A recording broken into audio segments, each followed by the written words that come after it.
The DMV Hoops Podcast. This is John the Scribner, head girls basketball coach at St. John's College High School, and this is the DMV Hoops Podcast. Welcome to the DMV Hoops Podcast. As always, this is Kurt Cross, your host.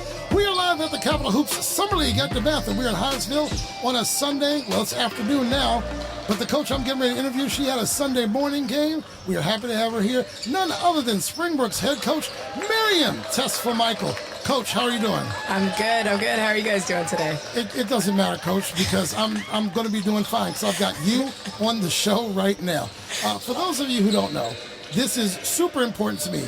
Being someone who has coached girls and women on the high school and college level for 24 years, while we don't share that affinity, we share something that's super important to me. You're elevating women in the men's game, in the game of basketball. Mm-hmm. I got it. This could take a while. It's not. I don't really care about the stat sheet right now. Coach, you're over at Springbrook. Yep.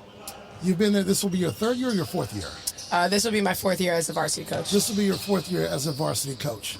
It ain't easy. No. Right? You'd like to think that those who opened doors did so like 100 years ago, but we're still opening doors, right? There's a lot of firsts now. Yeah. There are a lot of firsts. And I think you're the first, right? Yeah. She is the first woman to coach a boys/men's varsity basketball team in the state of Maryland or Montgomery County? State of Maryland, for all I know. In the state of Maryland. It's always been said that when a coach comes in, we got to kind of throw away that first year. Yeah. Because you're playing with someone else's players. Exactly. In some respects, that second year, we got to kind of, we're still finding our way a little bit. Because if you have sophomores and juniors, they're still there. Right. For lack of a better term, if you were hired because there were some things in the program that we got to kind of eradicate, we're still trying to do that. But then comes year 3. Yeah. And then it becomes yours. Yeah. And year 4 really becomes yours. We're going to talk about year 3. Okay. You went from 6-15 Yep. to 13-11. Yep. Then something happened last year.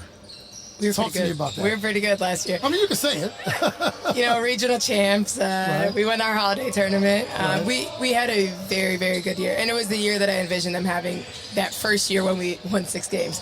And Right. then a lot of people thought I was crazy. And I was like, no, this group is something special. We have something special to build off on. But it just took time and took work. And we did it. And we had, you got Whitman, you got Laurel. Those were all great teams. Exactly. So you were in some great company. Yeah. How far did we make it? I'm trying to... We made it to the quarterfinals. And so we were state quarterfinalists, so we made it to the Elite 8 and dropped that game to Whitman by a couple points. Who did very well the year before and last year. Mm-hmm. They ended up losing to Laurel. We had that coach, Laurel's coach, on here a couple of weeks ago. What has this transition been like from Argyle, right? You coached that team. I did. And that's why you know my wife, Paula. I did. Right? So we went from the science classroom to coaching Argyle to 6 games a year, right? That's what you do in middle school. Yep. To JV boys. Yep.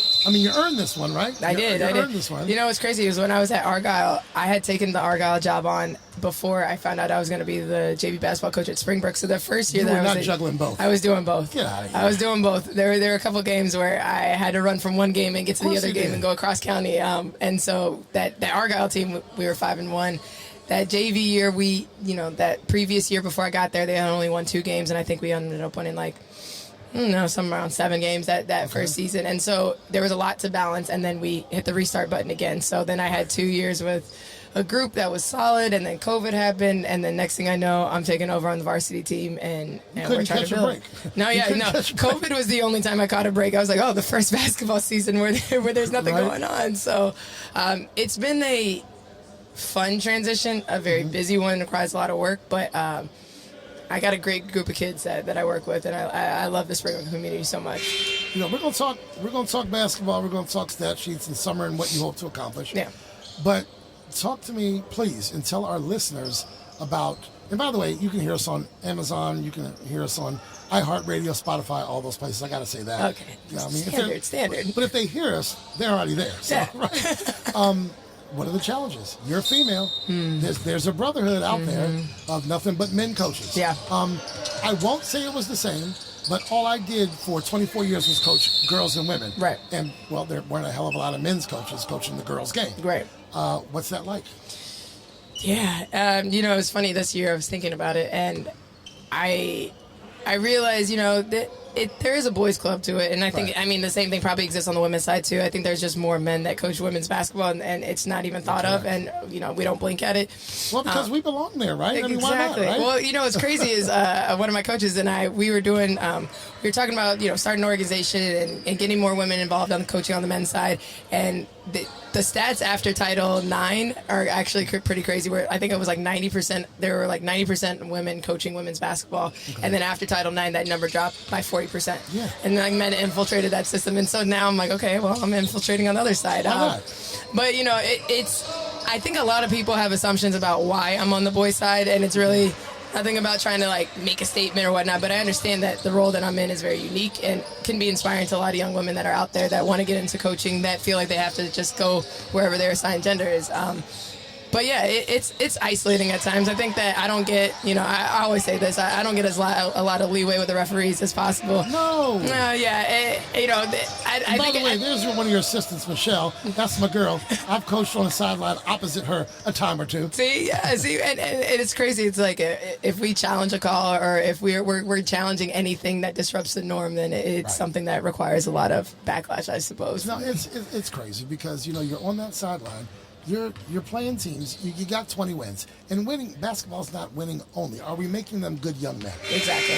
Because as I had a guest on here earlier, a young man from St. Albans, he's a rising senior, and he said at some point the basketball will stop bouncing. Yeah. So for your boys, at some point the basketball will stop bouncing. We want them to be great young men. Exactly. I'm not challenging you. I'm not telling you anything you don't know, but we don't need you to make them great for the next 4 years. We need you to make them great for life, right? Exactly. And I think that me being in the building and teaching biology and still being around regularly, they get the teacher version of me a lot. So I'm always on them about their grades and making sure that they're going to class and we're not, doing all the things that kind of get us caught up. Or maybe on an important game night, there's less homework. Maybe.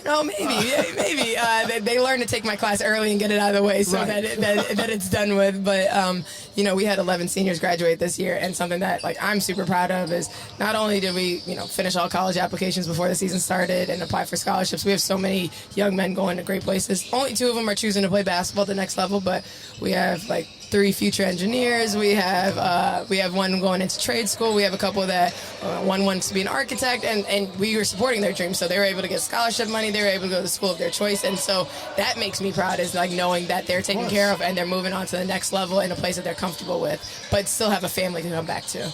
You said it, so I got to ask about it. You didn't make it easier on yourself this year, graduating 11, huh? No, I didn't. So what does that look like now?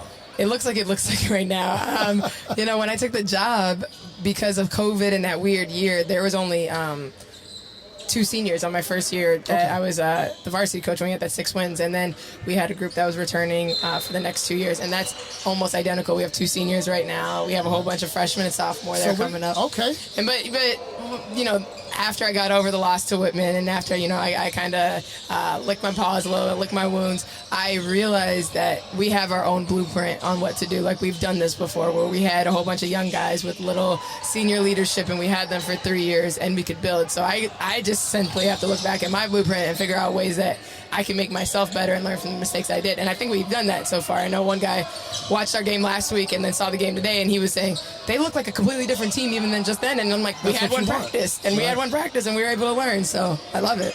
I want you to know this interview is happening despite the fact that I'm a Blair Blazer. And growing up, Springbrook was our nemesis. Yeah. Just so you understand. I mean, we're talking about basketball in the 80s when it was basically Blair and Springbrook. Yeah. There weren't too many other teams out there. Let's take a look. This does not count. This summer league play, this box score I'm looking at, does not count towards the state record books. Correct. But what are we trying to accomplish as a team this summer? So we got to build some cohesion. We got a whole bunch of new guys coming from a lot of different places. So building that familial bond is super important, because that's one of our foundations as a program.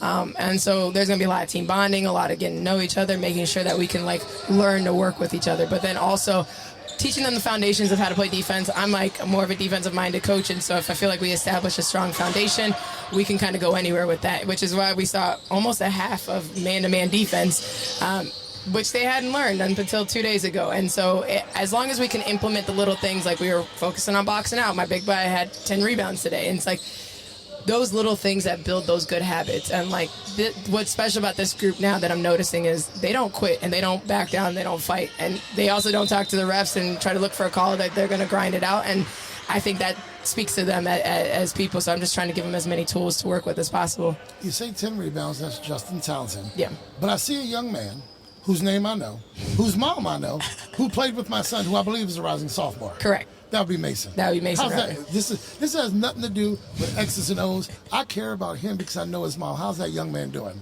He's great. He's great.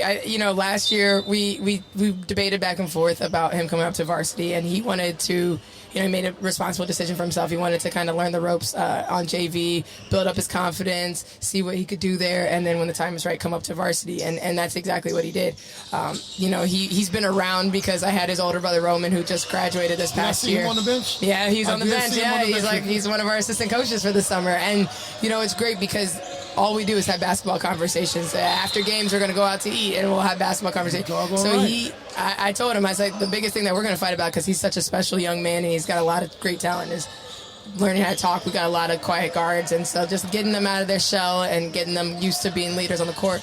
But I got 3 years with him, hopefully, if somebody doesn't pluck him away. Right. Well, and that's excellent. I've seen that young man over the years. The last time I probably saw him play ball was 4 or 5 years ago. Yeah. And that's an important 4 or 5 years when you're going from, 9 or 10 to 15 or 11 to 16. He's pretty aggressive. Very aggressive. I saw him diving out of bounds, and I think he knows himself, and he's just a bit more athletic than the 10-year-old Mason. Correct. So. And he's been working hard on that. Even today there was a moment we were trying to figure out what to do with the personnel matchup, and we had a little bit of a mismatch, and he was like, well, Coach, how many fouls do I have? And we're like, oh, you just have one. He goes, put me in the post. I want to guard him. I saw him take the big man down there. There was a couple of disruptive plays that he had down there, and that was just like on the whim, and that's just the kind of player he is willing to do whatever the team needs from him. Mama wasn't even here watching today. I know. This is like one of her first games that she's missing. She's out of town today, but she's already blowing up our group chat, trying to get all the information on what happened. If Mama was here, he might act even better. You never know. You never know. Oh, my goodness. You're at Springbrook. Yeah. Richard Montgomery has a dynamic young man over there. Yeah, Bucky. Coop, right? Yeah. Yeah, I'm going to have him tomorrow on this interview. Whew. Now, I've known him for years. I've known his daddy for years. Yeah. His daddy played at Richard Montgomery. Yep. Now, you are from Chicago, right? Or you coached in Chicago? I coached in Chicago. Yeah, I went to school and lived there for about 10 years, but I'm originally from Missouri. Missouri? Yeah. I ain't got no Missouri stories. Not a lot of people do it. I know. I know Lee Summit. Okay. I know Lee Summit, Missouri. Yeah, close to Kansas City. Yeah. Yes. Yeah. But Richard Montgomery, they got that dynamic young man over there. Yeah. BCC somewhat headed down. You know Sean over there? Yeah. Sean Tracy, that's my boy over there. Now he's at Bullis. Yeah, he's at Bullis. We're going to find a role for him over there. Yeah. I am not the person who will interview you and put you on the spot with predictions. But I do want to know, how do you feel about the 25-26 season? I don't need records. People think I'm asking, we're going to win 25 games. No, I'm not asking all that. How do you feel about it? I think we're going to be competitive. I think now that, Maryland, the difference between the freshmen or this group 3 years ago is we weren't able to practice during the summer. Now that Maryland's changed the rules, we're able to get in the gym with them. Please explain that to me, because when I coached, it was 80% of your team. Yeah, you couldn't do. there's I was the sitting 80-20 rule, yeah. What are the rules now? So because now, we were looking them up. Okay. Yeah, so they're called like summer camps or whatnot. But yeah, exactly. But it's open to any student that, is attending the school and wants to kind of work on skill building. And so you're not restricted to just two people and two people because workouts. That's what it used to be. So now we have 12 summer practices that we could do.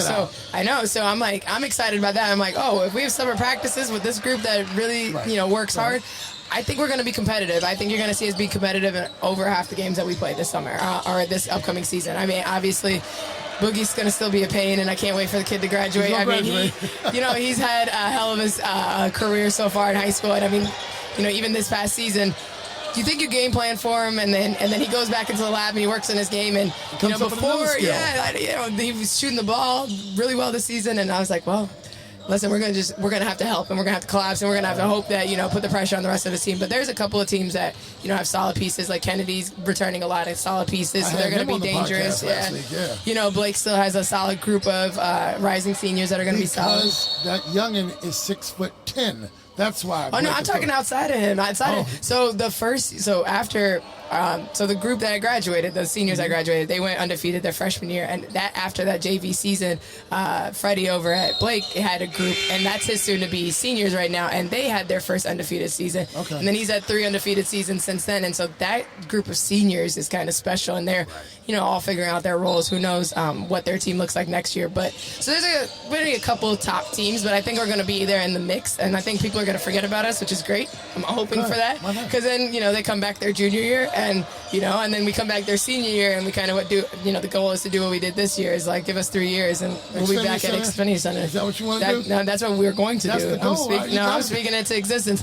You will see us there in 3 years. Mark my words. All right. What else is there to talk about? I mean, it's Springbrook. So very happy that you're finding the success you're finding.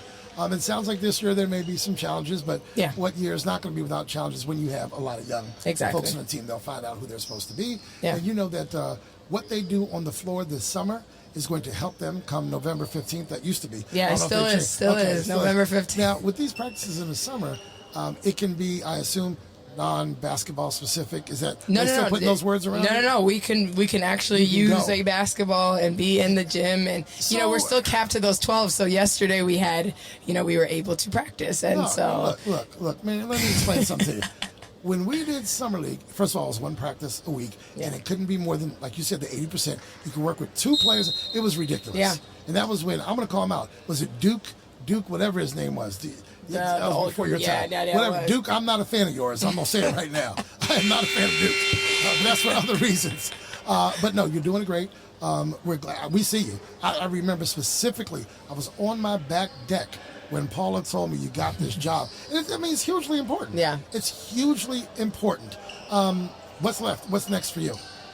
Honestly, I get that question a lot, especially after the year that we had last year. I don't mean post Springbrook. I mean, what we know Xfinity Center in 3 years, but what's next for you? How are you developing as a coach? Yeah. And what are you hoping to accomplish? Yeah, so I've already bookmarked a couple of coaching conferences that I want to go to, and workshops that I want to get in, and that's where it's going to be, challenging in and of itself, try to build relationships and networks, but that's why I think, being able to have that plan of seeing what I did a couple years ago and figuring out ways to revamp it. So we have a couple of clinics that we're going to go to.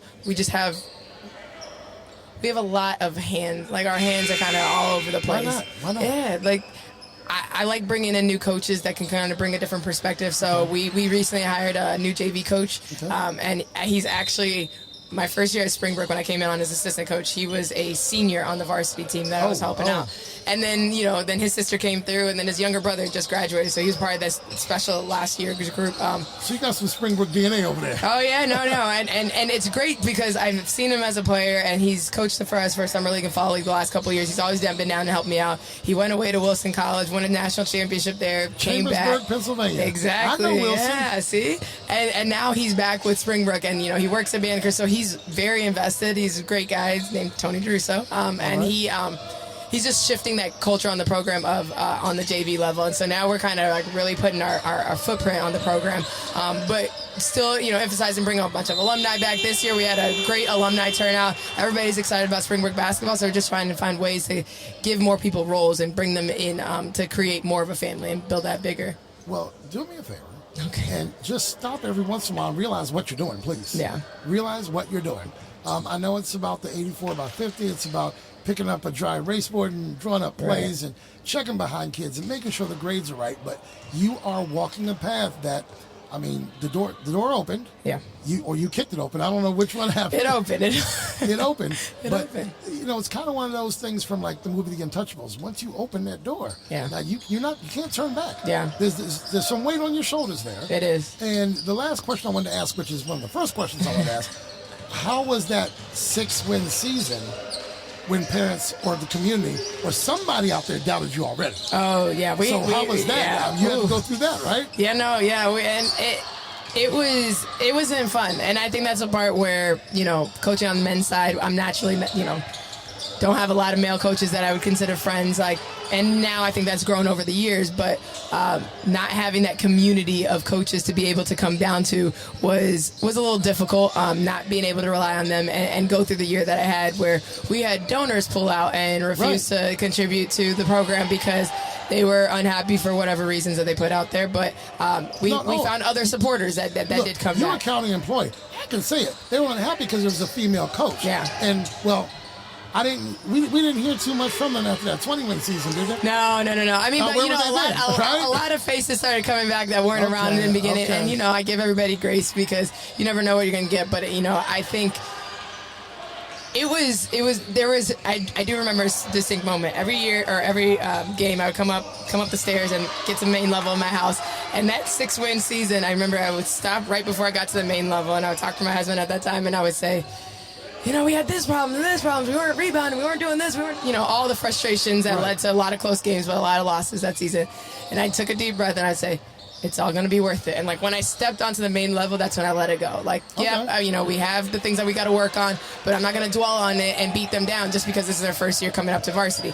So, every game I did that. And I came back and I was like, it's going to be worth it. It's going to be worth it. And then that next summer, I started to see kind of the fruits of our labor, essentially. Right. And then we came into that season where we got over the hump of being 500, and I was like, okay. And then we came into last summer. I think last summer was when it really cemented for us, and we did a lot. We traveled to Philly. We did some team camps. We were in 2 summer leagues. And I saw how much the guys had put in their individual work to get better. And then I had that moment last summer where I was like, this is why it was worth it. This is what we were doing for so long. This is what makes it worth it, is that these guys saw the vision for 3 years and just kind of put their head down. And we're grinding. And so we get to go from that 6-win season to that 20-win season. They saw the trajectory and they're like, they understand what it takes. So to see them back now, like Roman and Brian comes back to help out and some of the guys come watch the summer league games, they remember themselves 3 years ago. And they love that this group of guys, they're a lot tougher than us. We never drove to the basket. We always complained about calls. And they're like, you're already starting off a foot better. And I love that. And I love that they can see that and they're not taking it as, oh, they're not as good as us. They're taking it as, oh, they're going to be better than us, and we want to pour back into them. And that's all I can ask for as a coach. That's excellent. And years ago, it was November 15th through February 15th. You get a couple IBO games in there and blah, blah, blah, blah, blah. But now you can do some team camps. Yeah. And basketball never stops. Never. Right? You might get a week here, I had 4 weeks in April. But you know what? These teams are better because right now we're looking at a game where a Virginia public school is playing a WCAC school. Yep. I mean, you're going to get those games. And in summer league, you can get that. Yeah. Obviously, you can't get that in MoCo because you're going to play your, 16 or 18 games, and you can play one tournament where it's 2 or 3 games. Exactly. You better not go past 20 or 21 games. Exactly. Other than the postseason. And it kind of is what it is. Yeah. Here, and you're tired of seeing Boogie. You're tired of seeing I am tired Damascus. of seeing You're tired of seeing Northwood or Blair or whoever. You can come out here. You can see Bullis. Yeah. You can see South Lakes. You can see Fairfax Christian. And Exactly. that's great Yeah. because these kids get to see some different competition. Yeah, and I think weirdly enough, it helps build confidence. Like Roman still talks about our first game in summer league, we played Fairfax Christian. They're all 6'6", 6'8". Right? They beat us by 40 points. And they remember that. And then we went over to a summer league we were doing at Rockville. We were playing Montgomery County teams, and he was like, oh, this is a lot easier. So they were bouncing back and forth, getting their butts whooped and then going over and, instilling that. And, I think the beautiful thing is I can't necessarily rely on the MoCo hoops to be down because we got a lot of young coaches that are doing some amazing things. Hungry. Yeah, I know. We got Justin Taylor at Gaithersburg. Obviously Lenny's at Kennedy, right? Yes. New coach over at Blake. We got a new coach over at Paint Branch, and so we got CJ up at Northwest. So there's a lot of younger coaches that are just as hungry as me. So I'm just like, oh, it's gonna be a good challenge. So as we kind of replace that older generation of coaches, because I think people are gonna be surprised on how good MoCo hoops gets, and so maybe we don't have all the talent getting plucked to go private school. Well, we see them coming from private sometimes. And they go public, exactly. Right? So if we're changing the course and changing the dynamic a little bit, I mean, we're doing our job. Coach Tesfamikael, thank you. Thank you for being the person that there's a young lady in every gym you go to who sees you doing it, and she can't do it until she sees someone do it. Yeah. Right? Yeah. She doesn't know it's possible until she sees someone do it. Yeah. Thank you for caring about these kids more than just basketball, because as an educator, they don't care what you know until they know that you care. Exactly. Right? And thanks for making it more than basketball. Yeah. Because I know when I coached, the girls that I coached, it was, you got to be their friend, you got to be their counselor, you got to be their educator, their coach, their dad. I know. You got to be mom, you got to be everybody. I do. You got to be everybody. I do. Folks, we have head coach Miriam Tesfamikael. She's over at Springbrook. She's doing some things. Coach, I want to bring this podcast to your gym one of these days for one of your games and get a post-game interview. If I could bring myself to Valley Brook Drive. I'm a Blair guy, I don't know. But listen, you got Dom Scott, another new coach that's doing great things. He had an awesome season at Blair, so Blair's in good hands the next couple of years. I told him he might get us this year, but in the next couple of years, we're going to have some payback. It's all right, because in 3 years, we have a date. We're going to Xfinity. Thank you very much. Thank you. Folks, Coach Miriam, Tesfamikael on the podcast. The DMV Hoops Podcast is hosted by Kirk Cross, featuring Adam Crain. Thanks for listening.